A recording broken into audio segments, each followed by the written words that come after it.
Welcome back to Vintage Solitude. I'm your host, Stan Winston, and today, on Vintage Solitude, we are talking about El Pumpkinhead. Pumpkinhead. Now, why wait 2 years to release a video of a movie that I've seen 5 times already? Well, I just didn't have the energy to turn on the camera and make a Vintage Solitude video. Now that's excuses of excuses, dansandoa, you're saying to yourself. Well, we're here in 2024 talking about Pumpkinhead today on Vintage Solitude. Me loving Pumpkinhead has gone back to 2022, where I was bored one day, wasting time until I had to go to work at the Violet Crown Theater in Charlottesville. I can disclose that because I worked there for a year. It's a good theater. Now, where did I find this movie? Why do I like it so much? We're going to talk about that today. Comet TV is where I found Pumpkinhead, and most of my stuff back here, like Buffy and, Quantum Leap, stuff like that. I don't have Stargate or anything like that yet, or I do have an X-Files VHS, but all that stuff came on Comet TV.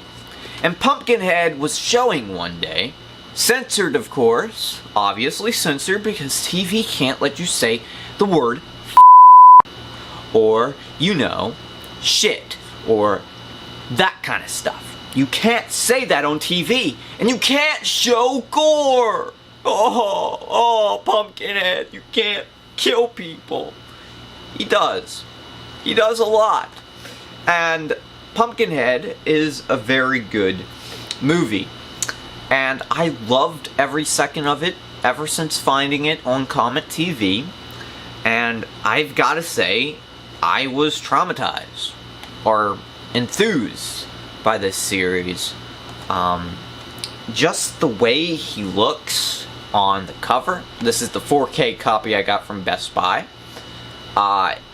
Yeah, it made me want to buy it on VHS, which I did first. I got this first. I did not get this first. The VHS copy of Pumpkinhead is the way to watch it. As I say to any movie goer, if it is from the 80s, or the 90s, or the 70s, or the 60s, blah blah blah blah, if it's vintage, you put it on a TV like this, put that VHS tape in, and it's a good time. And I guarantee you, you will enjoy Pumpkinhead on VHS more than the 4K copy.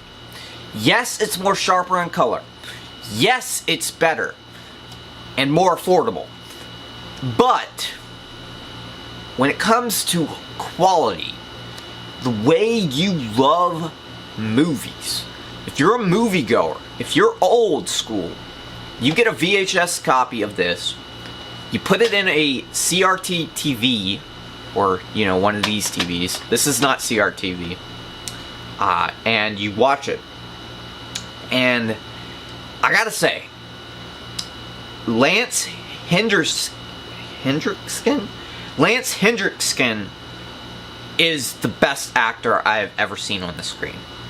When it comes to horror and movies in general, he just shows how great of an actor he is in this movie.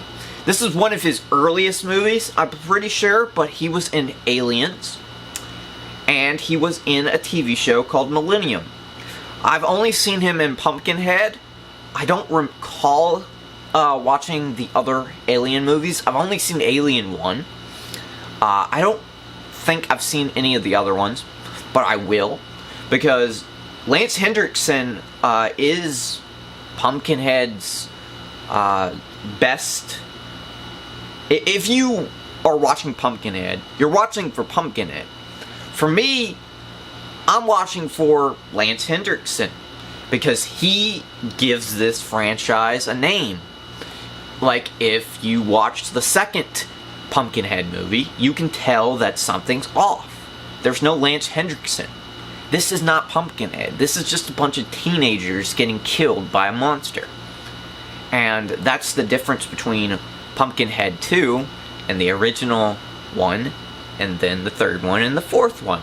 I don't think there's going to be a fifth one, and Lance Hendrickson is going to be really old if there is going to be a fifth movie, and I don't think he's going to live that long to see Pumpkinhead 5. If Pumpkinhead 5 comes out before GTA 7, I'm going to freaking laugh my head off. But yeah, this movie is just, it means so much to me. And I can tell you that if you're into movies that have redemption arcs, or no one wins, actually it's not a redemption arc at all, where no one wins, it's a really dark story, a dark plot, where this father figure loses his son because of these stupid teenagers that come into his life. They barge into his life and take his son away. And then Lance Hendrickson, which is Ed Harley in this case, goes and speaks to a witch. He speaks to a witch. He gets granted the power of Pumpkinhead. That means without Lance Hendrickson's character, Ed Harley, Pumpkinhead basically has no power. Pumpkinhead is seeking revenge on the kids and killing them all by one until the end. And the end is absolutely beautiful.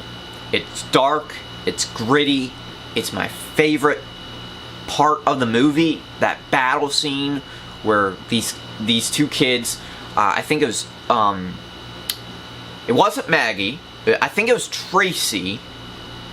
Tracy and the kid from that farm, I don't remember his name, but I think it's Brian Bremer's character.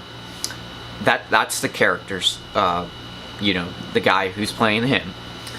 Brian Bremer and Tracy basically are trying to solve the case, and by the end of the movie, they're the ones that survive because they take down Pumpkinhead, and it's absolutely beautiful. I can just show you on the screen if I don't get copyright claimed, okay?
is a great ending to a story. And I just have to say that this is the most beautiful horror movie I've ever watched. And it's brutal, it's beautiful, it has everything I want in a movie. A Pumpkinhead movie, a Halloween movie. It's absolutely insane. And Pumpkinhead is very underrated, I would say, when it comes to horror movies and movies in general. And the original, the series in general, I'm gonna get the other ones, but this one is the most important, okay? This is the most important of the, the quad trilogy, because there's 4 movies, right? This is it. This is it. This is all you need, really. The 4K release and the VHS copy. And I can't go wrong with that, because there's some cool packaging for this right here. I love the artwork for Pumpkinhead, and the, everything about it. It's just, it's perfect. It's the perfect horror movie for everyone. Obviously, if you're a child, please don't watch it, okay? This is rated R. Blah.